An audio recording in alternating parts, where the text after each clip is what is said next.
প্রিয় দর্শক, আশুরা দিবসকে কেন্দ্র করে আমাদেরকে সবচেয়ে বেশি যে প্রশ্নগুলো করা হয় এর মধ্যে অন্যতম একটা প্রশ্ন হচ্ছে যে 2024 সালে আশুরা রোজা জুলাই মাসের কত তারিখে হতে যাচ্ছে, কী বারে হতে যাচ্ছে এবং আশুরা রোজা আমরা কয়টা রাখবো, কি পদ্ধতিতে কি নিয়মে রাখবো এবং আশুরা রোজার নিয়ত আসলে কি হবে। তো এই বিষয়গুলো যদি আমরা রাসূল করিম সাল্লাল্লাহু আলাইহি ওয়াসাল্লামের সহিহ সুন্নাহ থেকে জানতে চাই তাহলে অবশ্যই পরিষ্কারভাবে আমরা জানতে পারবো। তো প্রথম বিষয় হচ্ছে যে আশুরার রোজা মূলত দুটো রাখা সুন্নত। এক নম্বর রোজাটা হচ্ছে 10ম তারিখের রোজা, আর এর সাথে 9ম তারিখ অথবা 11তম তারিখ একদিন আগে অথবা একদিন পরে মিলিয়ে সর্বমোট দুটো রোজা রাখা, এটাই হচ্ছে রাসূল করিম সাল্লাল্লাহু আলাইহি ওয়াসাল্লামের সহিহ হাদিস এবং সহিহ সুন্নাহ দ্বারা প্রমাণিত।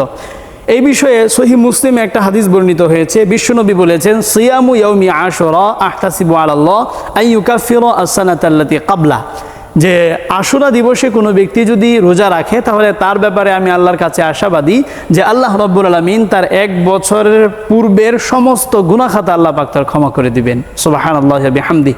তো এই হাদিস থেকে পরিষ্কারভাবে বোঝা যাচ্ছে যে 10ম তারিখে রোজা রাখতে হবে। এমনিভাবে সহিহ মুসলিমে একটা হাদিস বর্ণিত হয়েছে, হাদিস নম্বর 1134 1134 নম্বর হাদিসের বর্ণনা।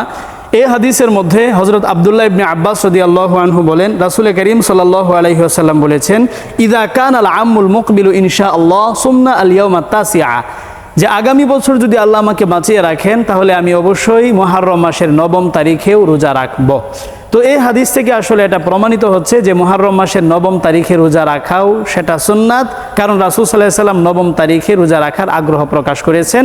যদিও তিনি আগামী বছর তথা পরের বছর আসার আগেই তিনি ইন্তেকাল করেছেন, তবু তিনি যেহেতু 9ম তারিখে রোজা রাখার ইচ্ছা প্রকাশ করেছেন সেজন্য 9ম তারিখে রোজা রাখাও সুন্নত, এমনটাই বলেছেন ইমাম নববী রহিমাহুল্লাহ তার মুসলিমের বিখ্যাত সরা আল মিনহাজ শরহে মুসলিমের মধ্যে।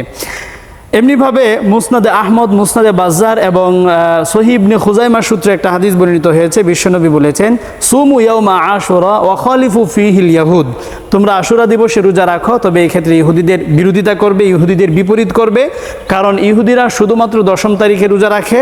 তোমরা একদিন আগে, সুমু ক্বাবলাহু ইয়াউমান আও বা'দাহু ইয়াউমান, তোমরা একদিন আগে অথবা একদিন পরে মিলিয়ে সর্বমোট দুটো রোজা রাখবে। তো এই 2-3টা হাদিস থেকে আমরা এটা পরিষ্কারভাবে বুঝতে পারলাম যে 10ম তারিখে রোজা রাখা এটা হচ্ছে প্রধান রোজা, এর বাহিরে 9ম তারিখ অথবা 11তম তারিখে মিলিয়ে দুটো রোজা রাখা সর্বমোট, এটাই হলো সুন্নাহসম্মত পদ্ধতি। তাহলে আমরা জানলাম যে আমরা মুহররম তথা আশুরা দিবসকে কেন্দ্র করে সর্বমোট দুটো রোজা রাখবো, হয়তোবা 9ম এবং 10ম তারিখ অথবা 10ম এবং 11তম তারিখ। এখন বিষয় হলো যে আমাদের ভারতীয় উপমহাদেশে 2024 সালে জুলাই মাসের কত তারিখে আশুরা রোজা হতে যাচ্ছে। তো এর উত্তর হচ্ছে যে 2024 সালে আমাদের উপমহাদেশ তথা বাংলাদেশ, ভারত এবং পাকিস্তান অঞ্চলে 2024 সালে আশুরা রোজা হতে যাচ্ছে আগামী 17ই জুলাই রোজ বুধবার। আই রিপিট, 2024 সালে ভারতীয় উপমহাদেশে তথা বাংলাদেশ, পাকিস্তান, ভারতে আশুরা রোজা হতে যাচ্ছে আগামী 17ই জুলাই রোজ বুধবার। তার মানে আমাদেরকে 16ই জুলাই রোজ মঙ্গলবার দিবাগত রাত্রে আমাদেরকে খেতে হবে এবং এর পরের দিন তথা বুধবার 17ই জুলাই আমাদেরকে রোজা রাখতে হবে। তো আপনি যদি দুটো রোজা রাখতে চান তাহলে এই ক্ষেত্রে আপনি দুইভাবে রাখতে পারেন।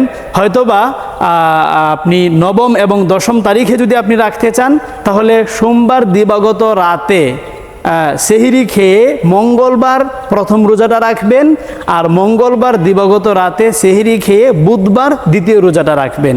আর যদি আপনি মনে করেন যে আপনি 10ম তারিখ এবং 11তম তারিখে আপনি রোজা রাখবেন তাহলে আপনি মঙ্গলবার দিবাগত রাতে খেয়ে বুধবারে প্রথম রোজা রাখতে পারেন এবং বুধবার দিবাগত রাতে খেয়ে আপনি বৃহস্পতিবার রোজা রাখতে পারেন। তো এইভাবে আসলে আমরা দুইটা রোজা রাখবো।